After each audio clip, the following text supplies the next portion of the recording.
अस्सलाम वालेकुम दोस्तों, मैं तो अपना सराकी पंजाबी शायर मखदूम मुजाहिद गोगे शाह हाशमी की खिदमत हाजिर और मेरे प्यारे बेटे असद हाशमी प्रोडक्शन इन्हों के नाँ से बनी हुई है।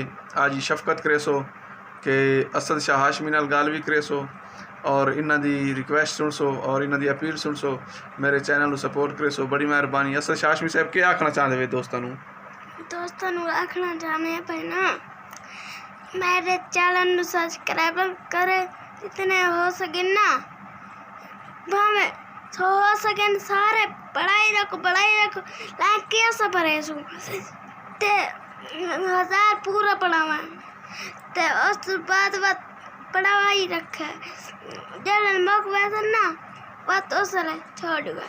अच्छा, यानी कि शेयर भी करें, लाइक भी करें, कमेंट भी करें। चलो बात अपने दोस्तों अपने चाहण वालों कोई एक अध ढोड़े की लाइन सुना दे।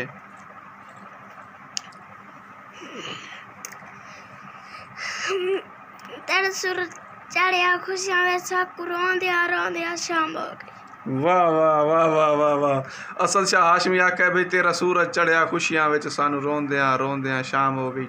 बड़ी मेहरबानी दोस्तों, मेरा प्यारा बेटा इनकी रिक्वेस्ट मने सो, शफकत करे सो, बड़ी मेहरबानी। असद हाशमी प्रोडक्शन मेलसी असद शाह हाशमी की तुसा अपील ज़रूर सुन सो, बड़ी मेहरबानी। ओके, अल्लाह हाफिज़। असद शाह बाय बाय करो। Bye bye.